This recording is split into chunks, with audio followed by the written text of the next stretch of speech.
Okay, I just want to give you an introduction to what mindset is. Now, there are two types of mindset. There is a growth mindset and there is history-based mindset. Now, or a fixed-based mindset. So with the fixed-based mindset, it is pretty much people believing what they believe. So they believe the failure is the limit of their abilities, or that they believe they're good at something or they're not good at something. They don't believe there's any in between. So they're either good at it or they're not good at it. There's no in between where they might be able to give it a go or that they might be good at it.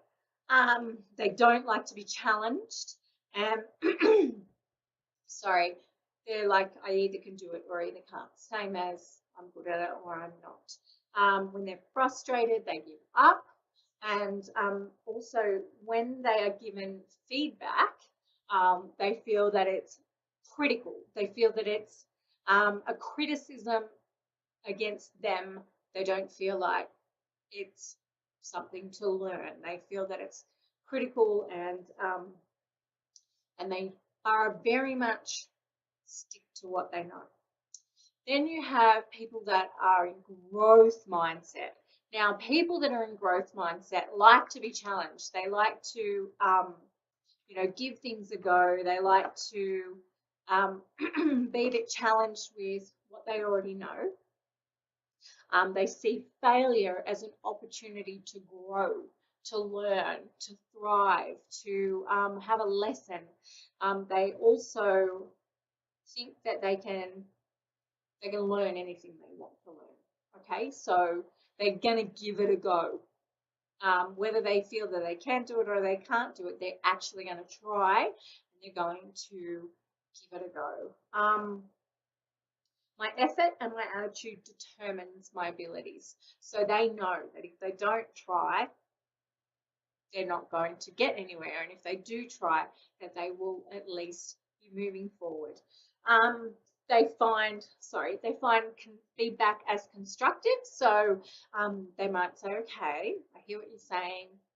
Yeah, I could try it that way. Or yeah, I didn't think of it that way. So often they will find feedback as a constructive process. They're inspired by success of other people, which is fantastic. Whereas fixed mind see people that are successful as what's the word I'm looking for? They're a threat. They're a threat. That's what they feel, that person that's successful is a threat because they're not at that level. Whereas a person of growth mindset sees a person that's succeeded, as they're inspired by it. Sorry, I've got itchy arm. And they also like to try new things. So that is fixed and growth mindset. They are the two types of mindset.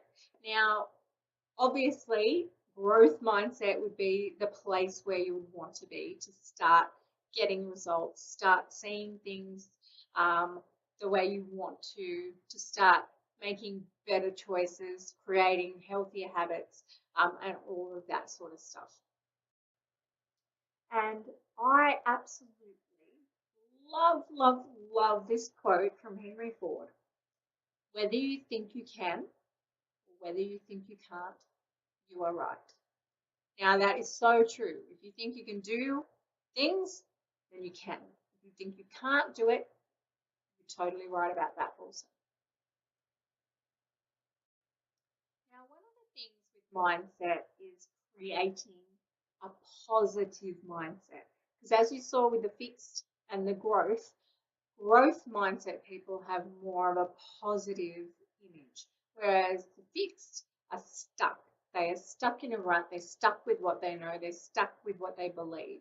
So to get yourself into a growth mindset, it's very important to start creating positivity and start creating positive thoughts, positive words, and using them every single day. So some tips to creating a positive mindset. Now, you have the power.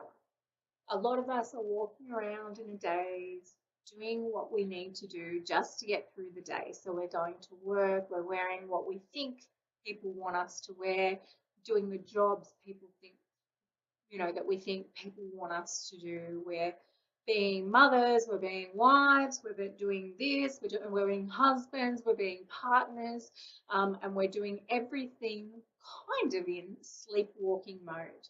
Now, the thing is, we are so powerful. We are creative, we are kind, we are generous, we're fantastic, we're wonderful. We are all of these qualities, but we don't look at them. I want you to start looking at the qualities you have. Now, some of us find that so bloody hard to do, but it's very important to start noticing. To start noticing little things like, are you kind? Are you a good friend? Are you a really good mother? Are you a fantastic sister? Are you a great uncle? Are you a good dad? Are you, are you really organized? Are you generous? Like, you will have loads and loads and loads of these, but you need to start thinking about them and start bringing them to your own attention and finding out, I am like incredible. I have so many gifts. I have so many positive things about me. So I want you to start noticing them. The next thing is to don't sweat the small stuff. Embrace life. So when you have obstacles or things that get on your nerves or things that just don't go right, instead of focusing on every single one of them, I want you to just focus on what is very important to you. If it's not that important, let it go. Just let it go. The house is a mess and you're stressed to the max, but your kids want to cuddle, give them a cuddle. Don't worry about the bloody kitchen. Do you know what I mean? Like, start embracing every moment in life. Yes, you will eventually have to get to the kitchen, and that is a sad fact. But just in that moment where your kids need you more than the kitchen needs you, just give them a hug. You know what I mean? And that goes with everything in life. Like, if things are bothering you, if they really, really bother you, then go for it. But if it's just something that you don't have to be stressing over, you don't have to be worrying about, and there's more important things, just let it go. Okay? Okay, now this one is a bit tricky because I know we get a lot of slack with this one, and this one is to learn to love yourself. Okay, take a deep breath, because this is the hardest thing to do.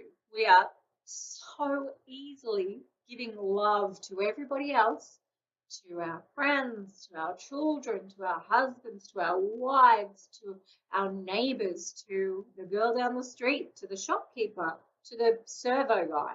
Do you know what I mean? We are so hard on ourselves. So it is time to start looking at you, seeing you for what you are, which is a magnificent being. You are a miracle, really, to be here at this time in time. And it is so important to start seeing yourself and loving yourself the way that others love you and the way that you love others. Now, I always go back to this. We speak to ourselves so terribly. We wouldn't talk to anyone the way we speak to ourselves. I want you to start noticing that. And anytime you catch yourself saying, you look fat, you are so ugly, oh my God, I'm hopeless at that, stop. Think about it and rephrase. It's okay. Okay, I think I need to, like, look in the mirror and say, okay, if you're feeling fat, say, okay, what can I do to make myself feel better? And then you might eat better that day, or you might drink more water. If you know you're not good at something, say, okay, well, how can I get good? How can I get good at that? Well, just say, I am good the way I am. And look, I have beautiful eyelashes. My eyelashes are quite short, But find something you love about yourself. It doesn't have to be appearance. It can be in here. It can be the way you are with people, the way you are with animals. Okay, so that's one to really work on. That one takes a bit of time and a bit of effort. I know, I've been there. But once you start loving yourself, things really start to shift. And it's not like, a vanity sort of thing where, oh, I love myself. It's not like that at all. It's just embracing the good things about you, embracing who you are for who you are. Now, in saying that, you also have to stop comparing yourself. Stop comparing yourself to others. Now, other people are doing their own thing. People aren't going, oh my God, look at her. She's got like red hair. That's just so yesterday. Do you know what I mean? Like you've got to stop looking at people's lives, at people's cars, at the way they, their jobs, at Instagram and Facebook, because those lives seem perfect, but I guarantee you they are not perfect. And I really get my knickers in a knot about that because it does seem so utterly perfect. But you can guarantee behind that camera, it's not as perfect as you think. It'd be just a normal life like yours. So you need to stop comparing yourself to other people, other families, people, with different, with cars and houses and stuff like that. Just be grateful. Be absolutely 100% grateful for what you have. I am so grateful for what I have, I'm lucky to have a roof over my head. You think about third world countries and things like that, just really puts it into perspective. If you want to compare yourself to others that are less fortunate, and you have a very, very blessed life. I just want to read out this quote that I absolutely love. Okay? Today you are you, and that's truer than true. There's no one alive more you are than you. Dr. Seuss. I love that. Okay, so this brings to end this brings the mindset bit to an end for this week. So they're just some things to think about, some strategies to put into place. Look in the mirror, admire what you are. You are amazing, you are beautiful, you are perfect the way you are. And if everybody was perfect, it would be a very boring world. So you are perfectly imperfect. And I want you to start really noticing good qualities about yourself, okay? I know it's hard, but I want you to really, really try. And when you're talking to yourself badly, switch it around, change the wording, start speaking nicely to yourself.